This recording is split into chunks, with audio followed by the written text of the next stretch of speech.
Hi everyone, welcome to Frankenstipple. My name is Alexis. I am going to talk to you today about what a clipping mask is. Alright, so clipping masks are defined as a way of defining a visible area with shapes. What does that even mean? Well, to understand what that means, you kind of have to understand layers first because they work very close in hand together. We can easily understand that if we look at everything as layers of paper. So when you start a new Procreate file, usually there's a blank background layer already in there. It's like a white sheet of paper. It's already by default in there. This is your background color. And anytime you add a new layer, you're adding a new sheet of paper. So what I mean by that is if you draw a heart and you fill that heart with a solid color, you are adding a new sheet of paper to your background.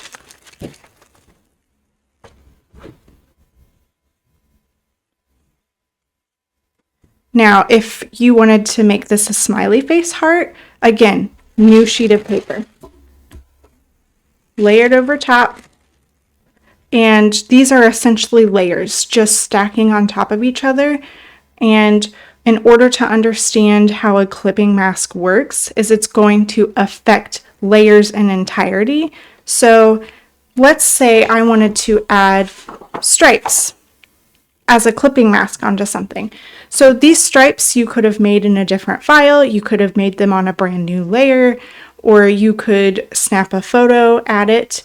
When you add stripes into your file, again, another sheet of paper over top. What clipping masks do is they cut that shape so that it is only applied to the shape that is underneath of it. For example, if I want the stripes to be on the heart shape, not the two dots and the smiley, I want to move that layer above the heart, and the smiley face needs to be in front or above it. Now, in order for these stripes to only affect the heart, you're going to want to apply a clipping mask. And what that will do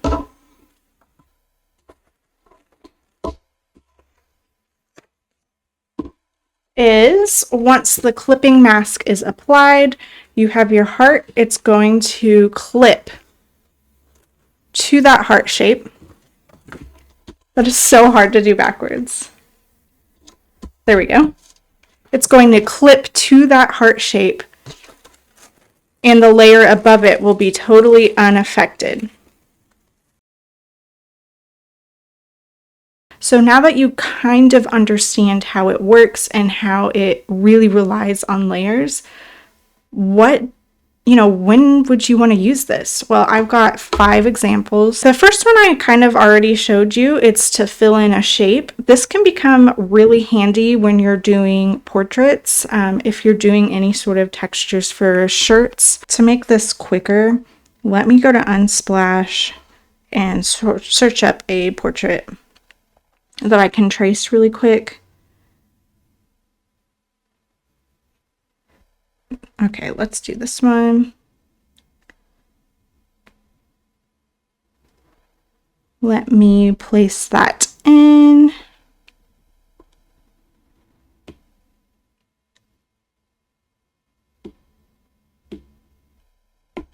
Lower the opacity. We're on a new layer, perfect.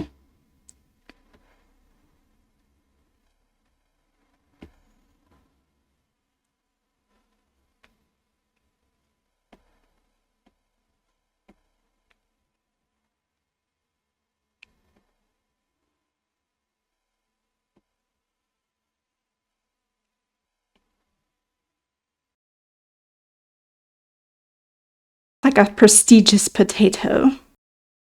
I'm going to do a whole new shape layer above because I really only want to affect the t-shirt part, not the rest. So I'm just going to make a brand new shape here, fill it in. And now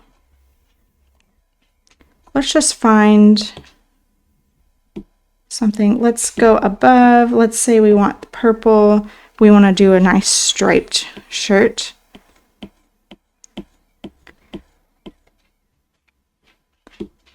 If we apply a clipping mask, it can clip it to just that shirt layer, which is super nice. Another great tool for a clipping mask would be if you want to apply anything to text. So let's add text.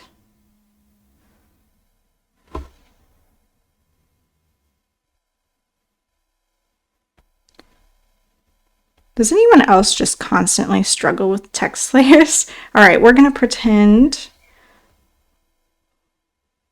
we're a website. If you know, you know. Okay. Let's actually make this really bold. And I want it to be, you know what, let's do all caps.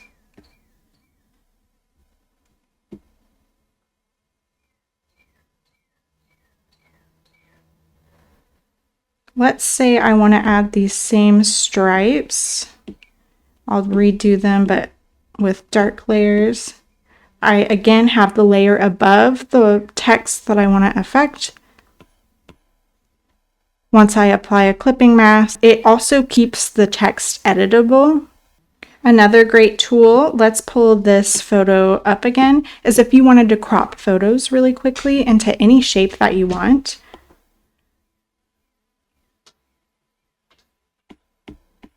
I'm going to start deleting stuff because it's getting a little chaotic.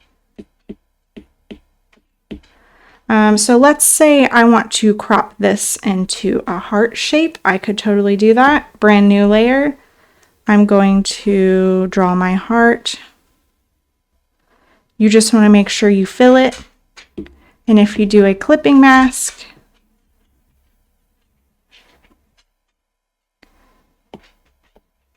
you will see once I did it that way, if you do the heart over the top, if it does nothing, you have done it wrong. You're trying to crop this heart into this square. So if you moved it around, it will cut. So you'll see that I did it backwards by accident. So we'll want to undo that clipping mask. So instead, I want this photo to be cropped into a heart shape. So the photo needs to be on top. And if we apply a clipping mask, it will crop into that photo, or crop into that shape, I should say. So really nice feature, and I can move the photo around to get it centered how I like. You can do this with circles, squares, blobs, whatever shape you want to do. The next one that I like to use clipping masks for are applying textures. So again, we'll use this heart shape. I'm going to do a brand new layer.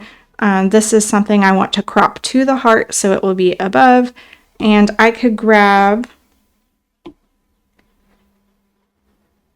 some sort of texture. I don't know, whatever this is. And if I don't have a clipping mask, it's going to go anywhere on the page.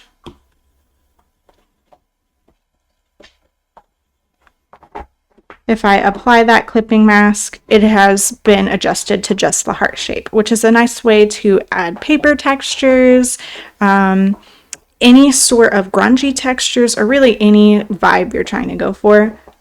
Kind of in tandem with this, the last way that I love to use clipping masks is for highlights and shadows.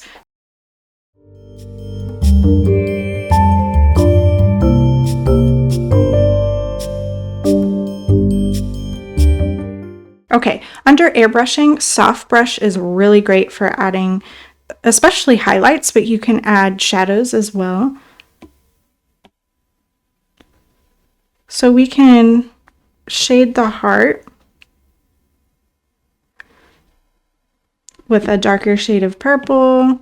I'm going to do one clipping mask for some shadow. I'm going to do another layer, and I'm going to use white here for some highlights on this side.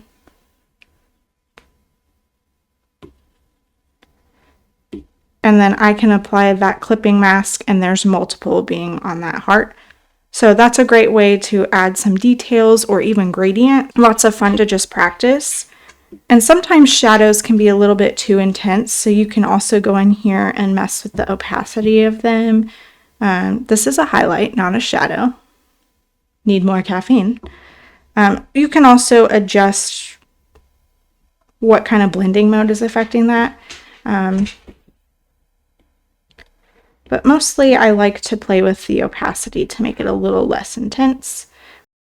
Okay, let me know in the comments if clipping masks are starting to make a little bit more sense to you. I know it can be a really confusing topic, and it really helps when you actually need a clipping mask and you put it into practice. But try one of these methods that I've went over and let me know which one you tried, if it worked, and if you have a better understanding. If you have any questions, feel free to drop them in the comments. I'll try to answer them. And thank you for joining me. See you in the next video. Bye.